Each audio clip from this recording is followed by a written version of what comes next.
Encontre o endereço da fé que vai dar um norte aqui. Eu, no caso, estava estudando antropologia. Eu tive a oportunidade de estudar antropologia sobre a perspectiva bíblica, teológica, pelas cátedras que eu tive a oportunidade de estudar, mas também ela já corrompida ao longo do processo pós-revolução francesa, né, do iluminismo e todo o processo revolucionário que veio depois, coisa que esse mundo, no caso moderno, o mundo atual, depois da revolução, não tem a menor perspectiva do que foi o mundo anterior à revolução e que a revolução fez para destruir tudo, toda a nossa capacidade de relacionamento vertical. Hoje a sociedade é toda horizontal, ela é aqui, ó. Ela amplia-se na perspectiva do horizonte, mas não tem profundidade na relação. Você pode ver que o casamento é um casamento panorâmico, mas não é um casamento de profundidade. No primeiro perrengue, ela procura um lado para fugir, uma desculpa para dar, mas não tem profundidade moral, espiritual para um relacionamento. Fala, não, eu vou suportar porque eu jurei que eu vou ficar com você. É amor, isso se chama amor. Amor não acontece na horizontal, amor só acontece na vertical. Inclusive dói.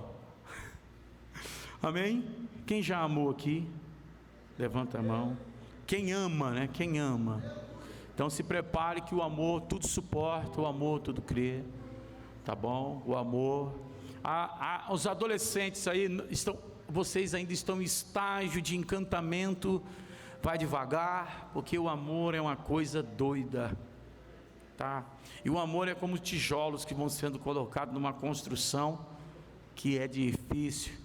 Se não tiver uma boa argamassa, né, pastor Paulo? Se não tiver uma C3 boa, hein, Gidial? Para bater e rejuntar o trem assim, fazer o trem ficar juntado, não é fácil, tá bom? Quem encontrou Gênesis 1:26, dá um glória a Deus. Bem antigamente na escola dominical, né? A gente fazia isso, ei, tempo bom. Gênesis 1:26, e disse Deus, e disse quem? Ah, você está aí, então tá bom, vamos lá. Façamos o homem alauacrase, a nossa imagem, conforme a nossa semelhança, e domine sobre os peixes do mar, e sobre as aves dos céus, e sobre o gado, e sobre toda a terra, e sobre todo o réptil que se move sobre a terra. E quando a gente vai falar dos personagens bíblicos, é necessário a gente fazer uma espécie de regressão no tempo, regredir no tempo, uma retroação para assim ficar melhor, ou uma retrospectiva, que todos aqueles que vieram posteriormente para se tornarem grandes figuras, foram obviamente homens. E quando a gente fala homens, não só na questão genitiva, do gênero, mas da humanidade.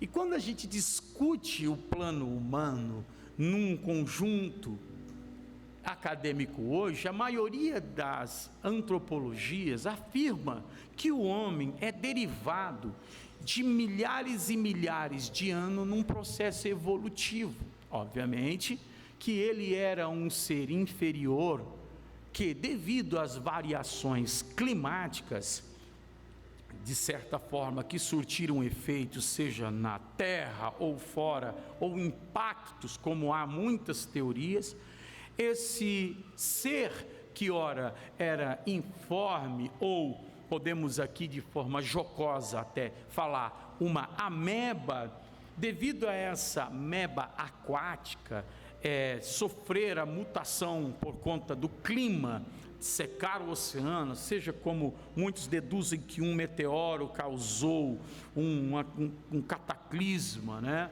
Uma hecatombe. Vou usar bastante palavra acadêmica aqui para vocês irem anotando e no Google aprender, amém? O povo da Zona Norte merece algo melhor também, amém, meus irmãos? De vez em quando nós vamos falar uma gíria, mas de vez em quando a gente pula o muro da escola e a gente escuta algumas coisas maravilhosas. Então, uma hecatombe, ou seja, destrói de forma generalizada, trazendo transformações em todos os seres, e o impacto disso gera obviamente as transformações que, segundo a teoria de Lamarck, o uso e desuso, devido à condição de sobrevivência. Mas também posteriormente a Lamarck, que também foi conhecido, Veio o Darwin, quando embarca lá no Beagle e vai até Galápagos, para que por fim possa observar o bico dos tendilhões e assim deduzir e criar a teoria das espécies, da evolução da espécie.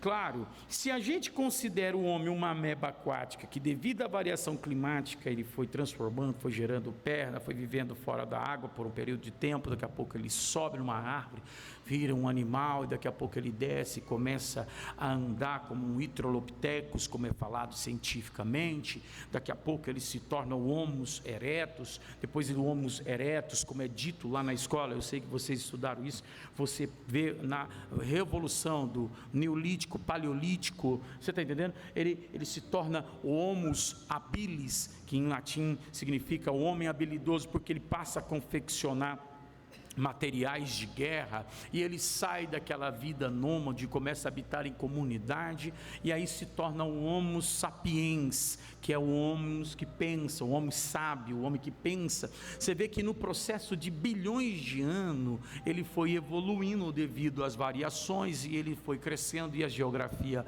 obviamente, dando essas condições, o homem passa a ser um ser em processamento. E essa teoria, ela tem a finalidade biológica de arrancar o homem de Deus, como se a ciência fosse a madrasta de Deus, a madrasta do homem, para fazê-lo, no caso, ser quem ele é. Por isso que o conceito de homem hoje é visto como um homem científico, um homem produto do seu meio evoluído. Para esse homem, que principalmente no século 17, 18, 19, começa a se desnudar, porque pensa que ele é o centro do mundo. Vários cavaleiros da filosofia antiga começaram a colocar o homem como centro, tirando Deus do centro. Esse homem passa a ser o que nós chamamos tecnicamente de subjetivo, ou seja, o que eu penso é o que importa, eu é que vejo da maneira, uma subjetividade, o jeito que eu estou vendo, não é o jeito que você está vendo, o jeito que você está vendo é um jeito, que o jeito que eu estou vendo é outro, ainda que nós tenhamos olhado para a mesma caneca. Então há agora uma amplitude de subjetivismo, ou seja, cada um cuida de si, que vai se tornar a individualização. O ser é um indivíduo na sociedade, não é mais uma comunidade, a Civitatis Dei de Agostinho, que todo mundo participa do mesmo comunitário, e a verdade é uma só, isso aqui é uma caneca. Mas agora, com as revoluções, o homem passa a enxergar a caneca com outros olhos, ou seja, eu saio da vontade de Deus, o homem sai do período em que ele é um ser moral, um ser que está ali, ligado às coisas de Deus, à igreja, à centralidade de Cristo, a palavra, a importância, ou seja, a verticalidade, para olhar na horizontalidade, e aí começam os famosos relativismo, ou seja, não é uma caneca, é um vaso, depende do ponto de vista, dá para plantar uma árvore aqui, tá? É uma árvore numa semente. Então, ao invés de usar a caneca para o fim a qual ela foi feita, começa a pluralizar. Então, esse homem, no tempo, ele começa a ganhar esses quadros, e é por isso que a gente se encontra nesse colapso de cada um achar que é uma coisa. Nisto, inclusive, já é a destruição do sistema comunitário, a qual politicamente se dá o nome de democracia. Porque aí começa a pensar o que todo mundo quer pensar, nas liberdades que todo mundo tem de ser, de fazer o que acha que é. E aí entra o conceito relativista, obviamente, que vai começar a destruir todo esse processo. E aonde começou a tirar, obviamente, o homem dessa relação vertical? Na escola, porque vai arrancando Deus, Cristo, e o homem se torna uma evolução do meio, com dificuldade de relacionamento até com o pai e com a mãe. Antes, a gente tinha um conceito de pai e mãe como referência. Hoje, com a psicanálise, com os psicologismos da vida, a gente culpa o nosso pai e a nossa mãe dos traumas que a gente tem. E isso nos faz um bem que você nem sabe, porque às vezes o pai e a mãe não estão aqui, e a gente referencia lá. Mas nós não somos, no caso mais, homens que decidem. Nós somos produto de uma sequência, inclusive, que estava alheio a nós, dos nossos pais e a mãe. Então você vê que o processo evolutivo vem trazendo o que essa sociedade tem. O homem, a humanidade não tem mais valor, mata, tira, no caso segregada pela cor da pele. Olha a destruição da coisa, ou pela camada social, pelos sistemas, no caso marxista, que nivela todo mundo por baixo, ou no caso aqueles que são os arianos, que vê todo mundo uma classe única e a única classe que poderá, no caso, existir. E o aspecto geral é de que esse ser humano, ele já não tem mais a imagem, não tem mais a semelhança. Esse ser humano moderno, pastora, que a qual a gente tem que evangelizar e partir para cima, para essa sociedade, ele é um ser do porquê, num ser de dúvidas.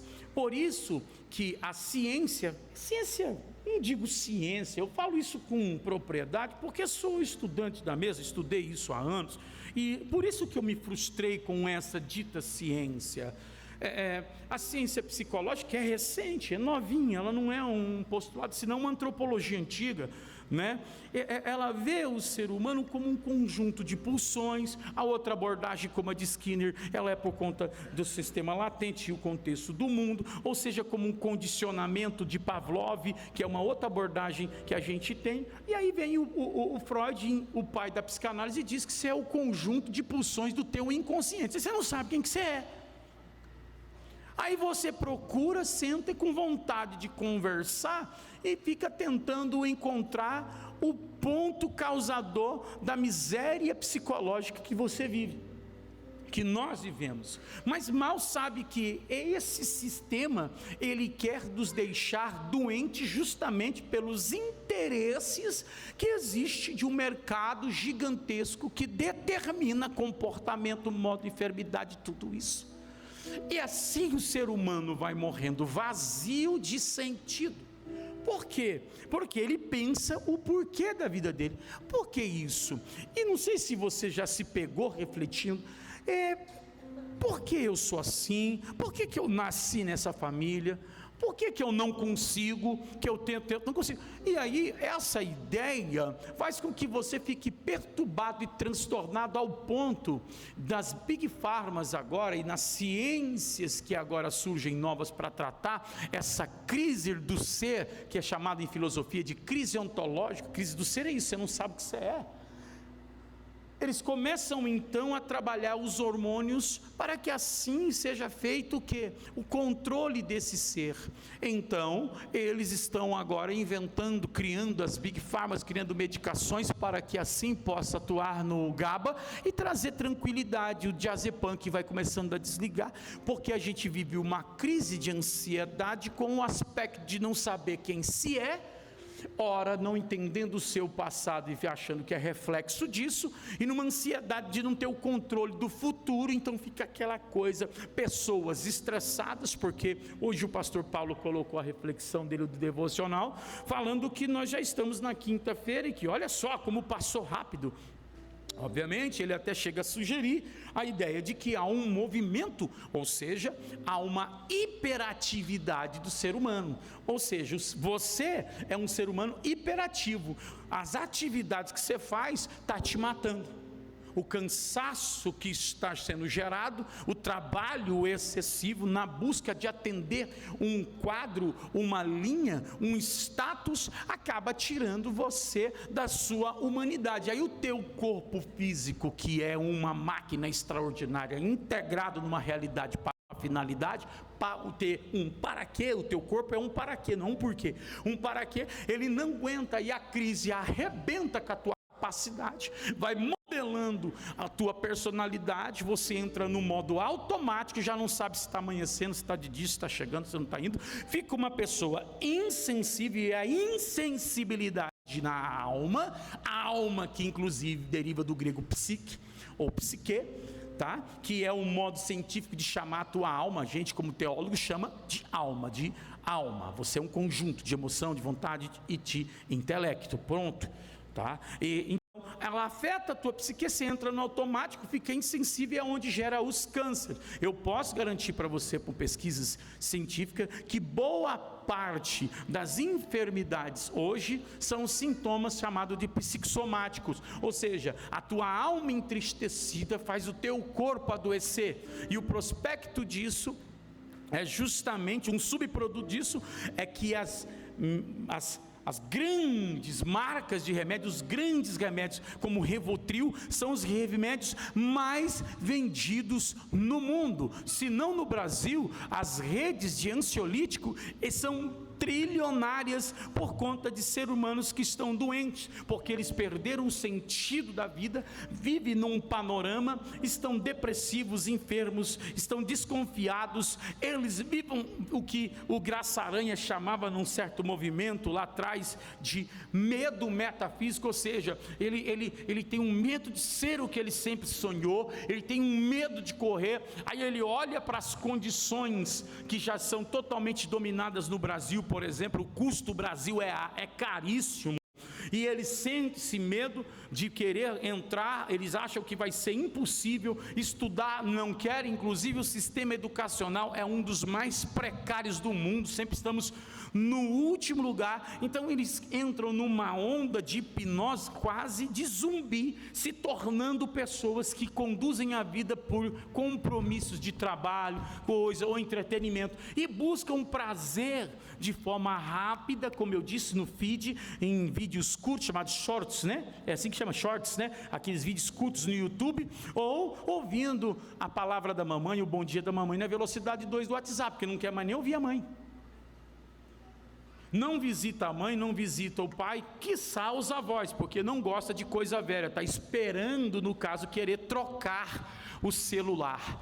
Tá? O celular, por quê? Porque eles gostam sempre dessa frequência econômica, de ter a maior tecnologia, tem que sempre trocar, e não tem mais as prioridades, são destruídas, porque prioridades são coisas verticais. Então a nossa sociedade vai sendo arrebentada, sendo, no caso, sucateada e bombardeada com tanta informação, que eles perdem o sentido da vida. E quando o ser humano perde o sentido da vida, ele não sabe mais o que decidir. E ora, tem sempre alguém decidindo para alguém que não sabe o que quer.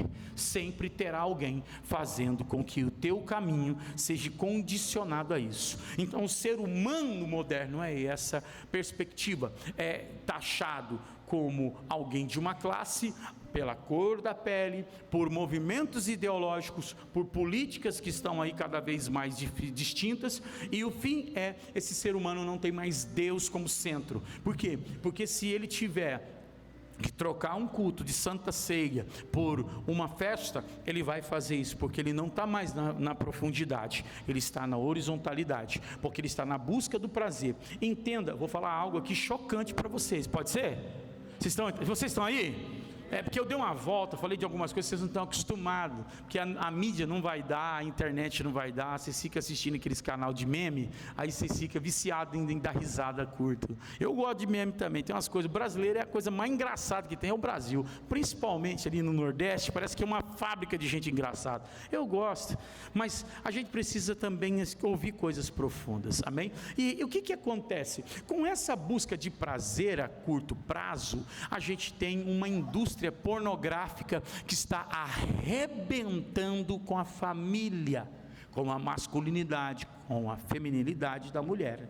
A mulher está sendo vista não mais como o belo, como a beleza, mas como alguém erótica. Para a mulher moderna hoje ser bonita, ela precisa encurtar a roupa, ela precisa apertar a roupa, ela não é mais distinta no pudor e gerando aquele mistério a ser conquistado, a ser desvendado. Está entendendo, irmãs? Não, se ela apertar a roupa, descer, fazer uma marquinha de bronze ali no solo sagrado na Mirassolândia, né, Elane? Você sabe onde é ali, aquele trem ali, que a Elane fala, Wagner, você não banha aqui não. Ela fala para mim, não vá lá não. Eu falo, tudo bem, eu não vou.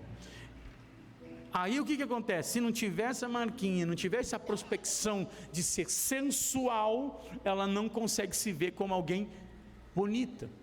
O subproduto disso são mães solteiras, cada vez mais apoiadas no sistema de saúde, que infelizmente não vai para frente, e chamam isso de empoderamento da mulher. Isso é degradação da mulher no estado mais radical. E inclusive a degradação faz com que ela tente ocupar o lugar do marido. Eu não estou aqui usando discurso de direita, não. Eu estou falando de algo lógico, e você está vendo que a sociedade está transmutando. Eu vou falar algo ainda mais chocante para você, mas eu vou usar código, que hoje nós estamos em classe única, amém? Quando tem classe única, ou seja, as crianças estão aqui. Então eu vou usar alguns termos técnicos, você procura no Google com todo cuidado, tá bom? A gente, no caso, vê hoje mulheres que têm um falo maior do que o do marido. Por quê? Porque ela empurra o marido para posição secundária. O marido tem que viver o que ela determina que vive. O homem mais não tem mais projeção. E todo esse aspecto na antropologia é discutido, porque acaba arrancando o homem a desfiguração de uma família que tem uma certa ordem. A busca do prazer nos fará, inclusive, enfrentar daqui uns meses um dos problemas mais crônicos de Rio Preto, que é muito próspero, a zona. A gente tem um homem agora que está sendo feminizado, está tornando um homem mais feminino, um homem emotivo, um homem que chora, um homem que cozinha bem, mas um homem que, se você fala, não pode, varão, ele treme o queixo, chora. Ele pode ter barba, inclusive barba de lenhador, mas na hora que você fala não para ele, ele chora e sai magoado da igreja. O homem que era uma referência de masculinidade, do cuidado, que protege a mulher, que salva a mulher, o homem que participa. E casamento é parceria, viu? Casamento não é ditadura. Casamento é parceria. Eu vou ter que lavar a louça. Lá você que é mulher. Não é sobre lavar a louça. Inclusive, se ela fez a unha, que você pagou 400 conto para pôr aquele gel todo, é melhor você fazer. O custo-benefício de você ir lá lavar é muito melhor, tá bom? Só para que você entenda o prospecto. Então não é a questão dela ser mulher que ela vai lavar, não, é a questão de uma parceria ligada à ideia de que todo mundo mora no mesmo ambiente e precisa deixar o ambiente organizado. E qual que é o problema que está sendo gerado? Nós estamos chegando muito tarde para orientar essas coisas. Eles estão casando naquele modelo adolescente e infelizmente o casamento não está durando 3 meses. E aí é um desastre humanitário que começa a degradar a célula sustentadora. Aí a gente tem algo terrível. Já estou encerrando a mensagem, porque eu vou ter que parar por aqui, porque eu tenho muita coisa para poder falar para vocês. Então a destruição. Mas como é um homem segundo Deus? O homem segundo Deus foi feito para algo. O homem, quando eu digo homem, a humanidade segundo Deus, tem um destino, tem um sentido. Qual? A causa para a qual ele foi criado. O homem não é produto de uma ameba, como dizem esses cientistas. É muito mais difícil acreditar em algo desse tipo do que você crê que foi Deus que fez o homem. Porque quando você encontra várias pesquisas sendo anunciado por essas redes de TV dizendo que encontrou um medalhão de um homem neandertal lá na era do gelo de 5 bilhões de anos, o que ele está querendo dizer? Ele está querendo destruir a capacidade do homem de crer em Deus, que diz a Bíblia Sagrada que o homem tem milhares de anos, não bilhões de anos. Toda vez que você vê esse encontro científico, é a tentativa de colocar você sobre o aspecto de uma evolução, que você é produto de uma evolução, mas a causa é uma revolução, ou seja, é se desprender de Deus. Eu quero colocar Deus no centro da tua vida de novo. E Deus quer ser o centro da tua história novamente, para que Ele possa pegar a tua história e escrever do jeito que Ele sempre quis. Então, o homem segundo Deus, coloca o texto novamente, mozão, para mim, ou quem está aí, eu até pedi para colocar aquela tela, né? Eu escrevi, mandei uma tela, está lá no Drive, mozão, depois se você quiser colocá-la para mim, baixar ela aí para mim, é benção, mandei lá no Drive, subi no Drive, mas coloca o versículo agora, por gentileza, capítulo 1, versículo de número 26, o homem, ele tem um para quê? Olha lá, ó, e disse Deus primeiro está conversando sobre a conveniência de fazer o homem, porque Deus precisa do homem para quê? Deus precisa de você para quê?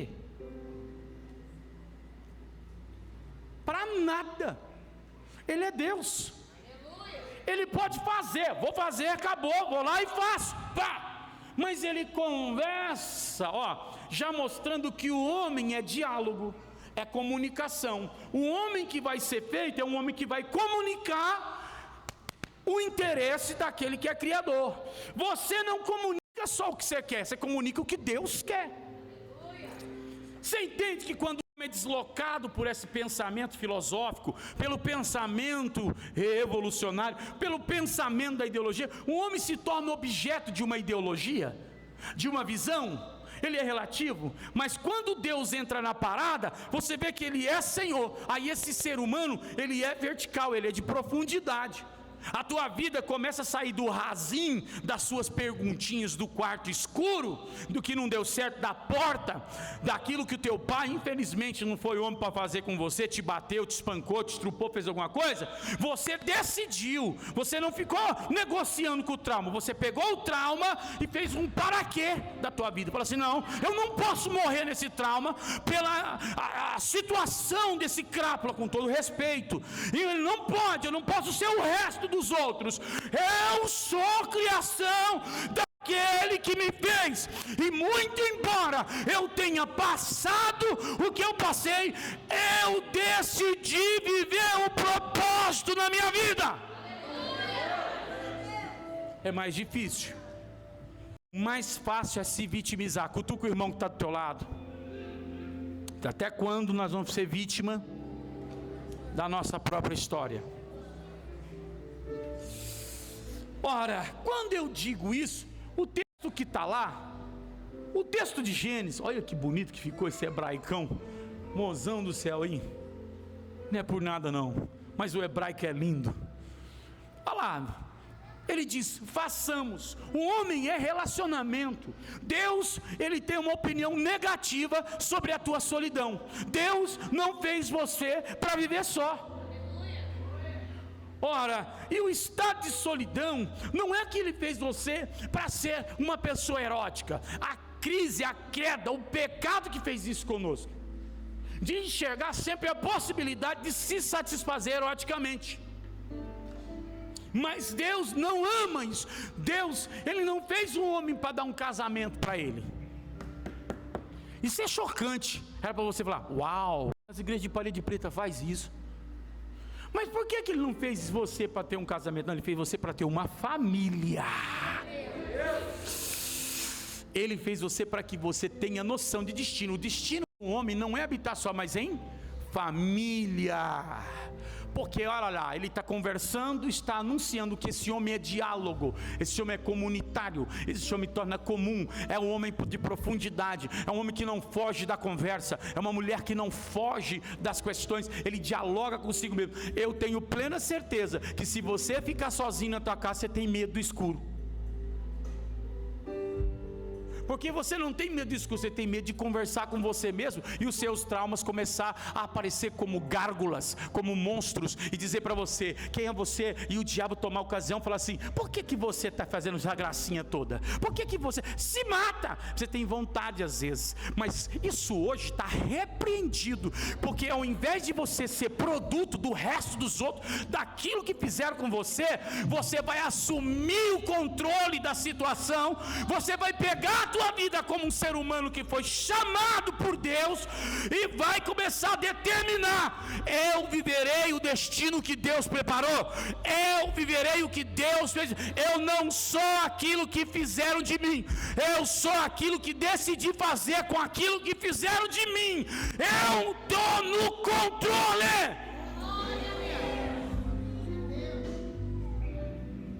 Então você não é um resto dos outros. Você é alguém especial. Você não é o que o outro pensa. Eu comecei falando isso, que é o grande problema. Mas o que vão pensar de mim? Mas o que estão falando de mim? Mas eles vão falar. Mas olha, todo mundo está vendo. O que vão pensar? A gente tem um outro aspecto do mundo moderno de enxergar a nossa vida em relação ao outro. E o outro, que às vezes não está nem vendo a gente, parece ser o algoz da nossa liberdade espiritual, da nossa vivência. Não, Deus sabe quem você é. Inclusive quando esse culto acabar, Ele sabe o que estava acontecendo naquela casa antes de você pisar. Aliás, Ele conhece teu pensamento antes mesmo que haja uma palavra na sua boca, diz o Salmo 139. Então não é surpresa para Deus o que você está passando. Deus, Ele sabe muito bem. É que hoje você vai tomar consciência de quem você é. Você é um ser humano pelas mãos do próprio Deus. Faz assim com a tua mão. Pega a mão direita, na mão direita, olha para ela assim, ó. Aí você faz assim, ó, fecha, dá um joia e olha bem na cabeça do dedão assim, ó. Você está vendo essas riscas aí? Essas são as digitais que dizem que você é especial, que ninguém é igual a você, que Deus fez você de uma forma específica para cumprir um propósito. Ele colocou a mão em você e falou assim: você não vai viver como todo mundo vive, você vai viver o que eu tenho para você. Saia desse caixão hoje.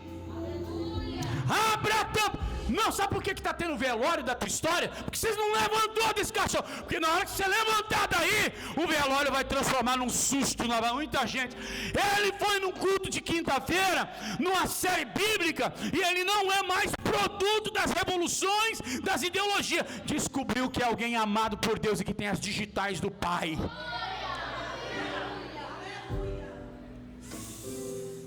Ele disse assim: façamos um homem, olha lá, a nossa imagem, para a nossa imagem. Ou seja, ele tem representação, ele tem significado, ele tem sentido, ele caminha para algo, ele aponte algo profundo. O homem é a imagem. Ora, claro que o diabo bateu lá para poder desobedecer, e o pecado gerou reflexo que destruiu tudo, o nosso sistema. Por isso que é uma luta. E a minha luta, gente, não é contra ninguém. A minha guerra é contra eu mesmo. Eu não quero ser melhor do que ninguém, eu quero ser melhor do que eu fui hoje de manhã. Eu não estou brigando com ninguém. Deixa esse povo falar de mim, irmã Raquel. Deixa eu tacar. O pastor Wagner não fez, tinha que ter feito. Eu não estou brigando. Por isso que fica essa bagunça. Você acha que eu não escuto isso? Você acha que o Espírito Santo não visita e fala: mano, toma cuidado com isso aí, ó. Essa pessoa, não é porque eu sou gentil com você que eu não sei dos B.O. que você fala de mim. Eu não posso me rebaixar ao ponto de ser tão mal, de devolver a você a mesma altura que você fica falando de mim, porque o problema para mim não é você, o problema sou eu. Eu tenho que me pegar, Claudinho, e colocar no pé do altar todo dia e dizer: você fica aqui, rapaz. Martinho Lutero disse que ele afogou o velho homem, mas descobriu que o danado sabia nadar. Porque de vez em quando ele vinha com aquela força: aqui está. Quem sabe quem é não precisa se preocupar com o que os outros estão dizendo que ele é. Não, pega isso, pelo amor de Deus, anota naquele Facebook velho teu que fica colocando aquelas figurinhas sem pé, sem cabeça. Manda no grupo da família só para fazer raiva. Vamos fazer raiva? Porque estão pensando que você é resto dos outros e fica tratando você assim, tadinho. Quem diminui o ser humano nesse tadinho, está pecando diretamente contra Deus também, como se estivesse falando mal e causando mal. Quem diminui um homem à estatura de um pet, de um shih tzu, sem um veterinário, está diminuindo o homem. Você não é isso não, filhinho. Você é alguém que é poderoso em Deus para viver os propósitos que Deus tem na tua vida. E eu não estou aqui trabalhando antropologia para um antropocentrismo, não, homem, não. Eu primeiro preciso resgatar a ideia de quem você é, para que você não se perca em si mesmo, porque o que querem fazer é lotar você de pensamento negativo, para que você ache que você é o que eles pensam. Você não é. Eu posso ouvir um amém? Tá bom, pastor, mas o que? Você é a imagem, ou seja, você representa, você é a representatividade, você é a imagem que carrega, ou seja, na prática a tua relação tem que ser com profundidade, porque todo o bem que você vai fazer, ele não vem de si mesmo, ele vem da onde? Ele vem de Deus. Segundo, conforme as práticas do homem precisa estar relacionado, ou seja, a antropologia bíblica fala que o primeiro homem foi feito para algo semelhante a Deus. Por isso que a capacidade criativa é tão violenta. Meus irmãos, nós estamos chegando a buscar condições de vida em outro planeta, fora a tecnologia que está muito avançada. A capacidade de execução de coisas incríveis que você fala,